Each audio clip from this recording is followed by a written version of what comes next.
2024년 1월 18일 이정훈입니다. 러시아 우크라이나 전쟁에 이어서 이스라엘과 하마스가 싸우는 가자 전쟁, 지금은 이란이 선동하고 있는 중동 전쟁으로 전쟁이 자꾸 동진하는 모습을 보이고 있습니다. 우리도 대비를 해야 될 것 같습니다. 지금 이스라엘이 가자 지구에 있는 하마스를 초토화하고 있죠. 가자 지구 북쪽에 있는 지하시설은 거의 다 파악한 것 같습니다. 상당히 긴 터널을 갖고 있고, 그거를 다 불용화하겠다. 네. 다시 하마스가 집권하더라도 그 시설을 쓰지 못하도록 완전히 초토화시키고 있습니다. 남부 지역도 지금 초토화시키고 있죠. 이렇게 해서 중동 지역에 있던 이란계 세력이 무너져 가자 이란이 예멘에 있는 후티 반군을 동원해서 수에즈 운하를 통과해서 홍해를 거쳐서 인도양으로 나가는, 또는 홍해에서 수에즈 운하 지나서 지중해로 가는 배들을 공격하게 했습니다. 자기들이 무기를 공급했죠. 여기에 대해서 미국과 영국이 후티를 공격하고, 사우디아라비아, 바레인, 카타르, UAE, 쿠웨이트 등 아랍 5개 나라들이 긴장을 쪼이자 이번에는 파키스탄에 있는 반이란 조직이 있는 곳을 이란이 공격했습니다. 거기에 대한 보복으로 파키스탄이 이란을 공격했습니다. 네. 이거 제가 앞에서 자유총연맹 발행하는 잡지에다 썼던, 미어샤이머 교수가 얘기했던 오프쇼어 밸런싱, 미국 입장에서 하는 겁니다. 이 벌어지고 있는 상황이 되는 것 같습니다. 지금 이란은 자기가 자꾸 고립이 되니까 하마스라고 하는 가장 주요한 단체가 힘을 잃었고, 그 전엔 사실은 하마스가 박살내 가니까 레바논에 있는 헤즈볼라 가지고 이스라엘을 치려고 했지만은, 레바논은 바로 이스라엘과 붙어 있고, 우리나라에도 이제 육군이 전방지역에는 지상작전사령부, 후방에는 제2작전사령부, 그래서 육군이 2개로 남부와 북부를 대비하잖아요. 이스라엘도 가자 지구는 남부사령부, 헤즈볼라가 있는 레바논은 북부사령부 대비합니다. 북부사령부에 이스라엘군이 거기를 충분히 제압해버리니까 효과가 없죠. 국경에 붙어있으니까 이스라엘은 할 수 있죠. 그러니까 예멘에 있는 후티 반군 갖고 하다가 이번에는 자꾸 이 전선을 넓히고 있습니다. 그 직전에는 이라크에 있는 이스라엘 정보기관 시설로 되는데 의심되는 것을 공격했었죠. 그리고 파키스탄에 있는 반이란 세력을 공격했는데 이제 파키스탄이 응전을 했습니다. 이렇게 해서 이란 대 반이란 세력 사이에 전선이 거길 중동이라고 봐야 되겠네요. 아랍은 아니고 파키스탄까지 들어갔으니까 중동의 결성이 돼갑니다. 그러면 이란이라고 하는 이 위험한 세력은 이스라엘, 터키, 파키스탄, 그 다음에 GCC 국가 다 생각이 다르지만 반이란이라고 하는 데서는 하나가 될 수 있죠. 국제정치에서 동맹을 맺을 수 있는 첫 번째 조건이 공동의 적입니다. 한국과 일본이 얼마나 사이가 나빠요. 그렇지만 북한이나 중국이라고 하는 공동의 적이 있으면 둘은 동맹을 맺을 수 있습니다. 지금 파키스탄, 이스라엘 사이가 좋을 수가 없는데, 지금 이란이 저렇게 설치되고 있으면은 쭉 터키에서부터 파키스탄까지 반이란 동맹이 만들어집니다. 그러면 이란은 그쪽 지역 국가들이 제압을 하게 되죠. 러시아는 나토 국가들이 제압을 하게 되고. 그러면 이 동아시아로 오게 되면은 이 설치는 나라가 북한하고 중국입니다. 대표적으로. 지금 중국이 굉장히 설쳐왔었죠. 2012년부터 남중국해는 자기네 바다다. 그리고 거기에 있는 자기네 무인도는 영해를 갖는다. 그래서 무해통행권을 인정하지 않았죠. 그래서 다른 나라 군함이 지나갈 때는 반드시 허가를 받고 하고 하니까 미국이 그런 게 어딨어 하고 FONOP를 했습니다. FONOP 뭐냐? FON인데 Freedom of Navigation, 항행의 자유. 그다음에 OP은 OP입니다. Operation, 항행의 자유작전하면서 중국이 영해가 있다고 주장하는 무인도 12해리를 통과합니다. 거기서 중국 함정들이 나와서 미국 함정하고 기싸움을 하면서 계속 남북해 위기가 올라갔었죠. 그런 가운데 중국에서는, 대만에서는 이번에 민진당이 다시 집권을 했습니다. 민진당이 집권하면서 대만이 굉장히 풀어져 있다가 의무병 복무 기간을 4개월까지 낮췄다가 다시 1년으로 올리고, 그 다음에 뭐 무기도 굉장히 많이 지금 주문을 하고 있죠. 그렇게 조이고 있는데도 국민들이 호응을 한 겁니다. 왜?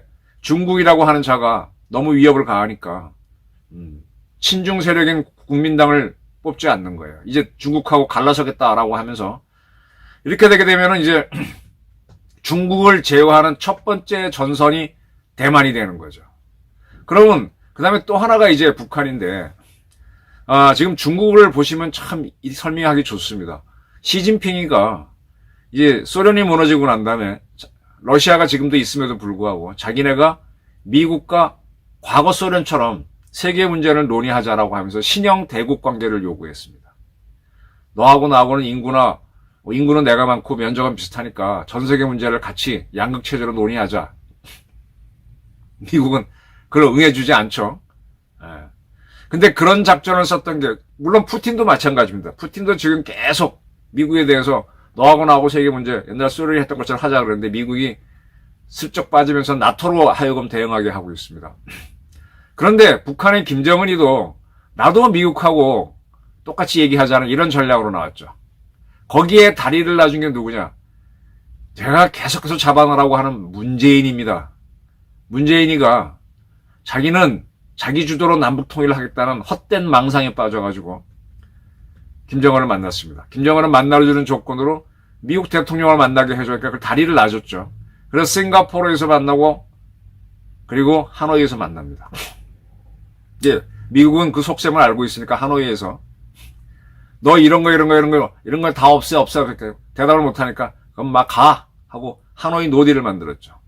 그래서 김정은이가 이게 뭐지 하고 다시 그해 6월 달에 그 교토에서 G20 회담이 열렸을 때 다시 사정해서 시진핑한테 부탁도 해가지고, 그래서 판문점에서 다시 한번 트럼프를 만납니다. 이때 문재인은 뭔지도 모르고 자기도 거기 껴서 남북한대 미국 3자 정상회담 하겠다고 쫓아갔다가 끼지도 못하고 밖에 기다리고 있었죠. 회담 끝나고 나간 다음에 김정은이 손잡고 꺼허허 이런 웃는 표정을 만들었는데, 그 회담에서도 김정은이는 한 방 먹고 떨어지죠.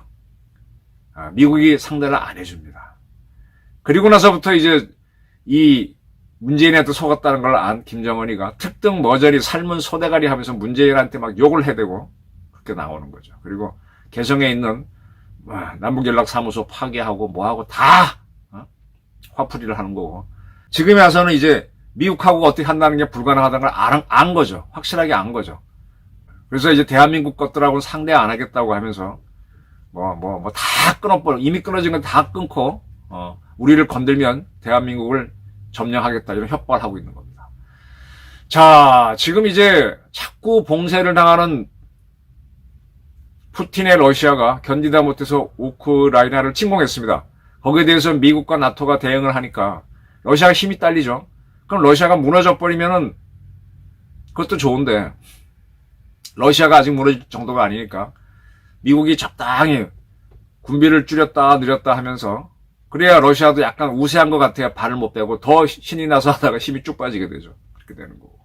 또 하마스가 갑자기 이스라엘을 치는 바람에 이스라엘이 하마스를 완전히 지금 괴멸하고 있으니까 이란이 당황해서 자기 지원 세력을 동원하는데, 그러다 보니까 그 지원 세력에 반대하는 중동 국가 전체가 대응하는 모양이 됐습니다. 이제 중국과 북한이 날뛴다면은 여기서는 한국과 일본, 대만, 그리고 후방에 있는 호주, 뉴질랜드, 그다음에 동남아 국가들이 종합적으로 대응하게 되겠죠.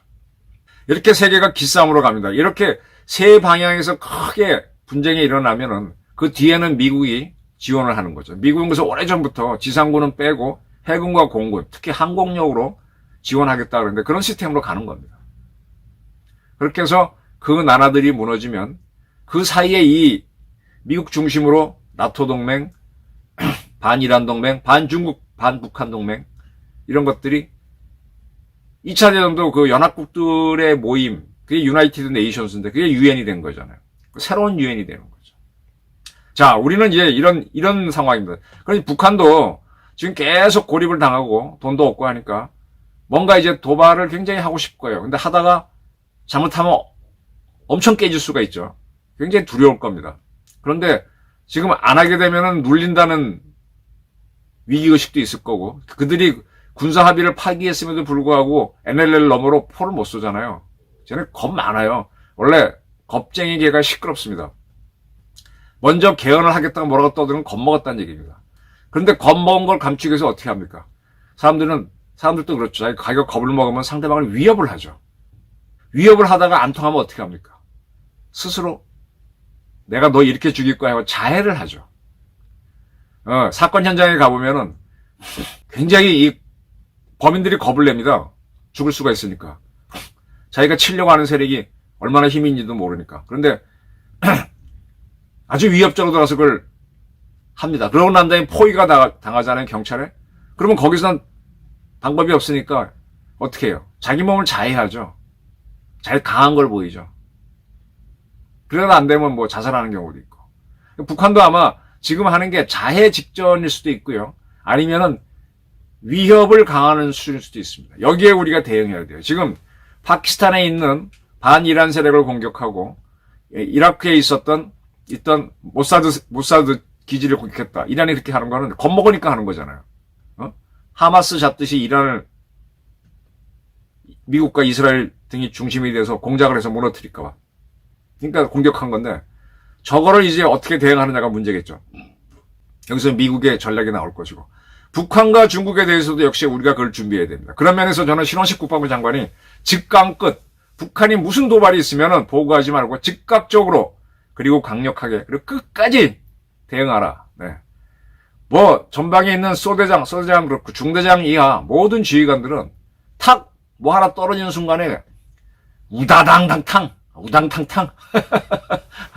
이럴 때 본인 실력도 발휘할 수 있는 좋은 기회죠. 와장창 중대장이 그러면 뒤에 대대장 연대장은 포병까지 동원하는 거야. 사단장은 미사일까지 동원하는 거고 무단 지작사령관 되면 항공세력 동원해서 박살내는 겁니다.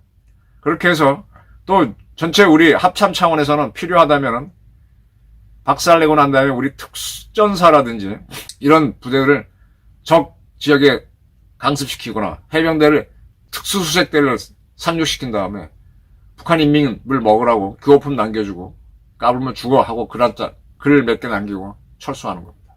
계속 북한을 흔들다 보면은 어쩌면 이 많은 분들이 바라는 그 통일의 기회가 올 수 있습니다. 지금 오프쇼어 밸런싱 전략이 세계적으로 펼쳐지고 있고 그것이 우리한테는 상당한 기회입니다. 전제 조건은 북한이 도발을 했을 때 단호하게 대응하면서 걔네 심장부에 거의 칼을 꽂아 놔야 됩니다. 그런 걸 보게 되면 반 김정은 세력들이 우리를 믿고 그쪽에서 북한에서 님을 위한 행진곡을 부르면서 김정은 타도할 수 있습니다. 여기에 우리 광주 5.18을 옹호하는 사람들이 적극적으로 호응해야 됩니다. 특히 주사파들. 너희들이 진짜로 빨갱이가 아니라면 북한 인민 해방에 앞장서야 됩니다. 저는 이렇게 지금 정세일 겁니다. 감사합니다.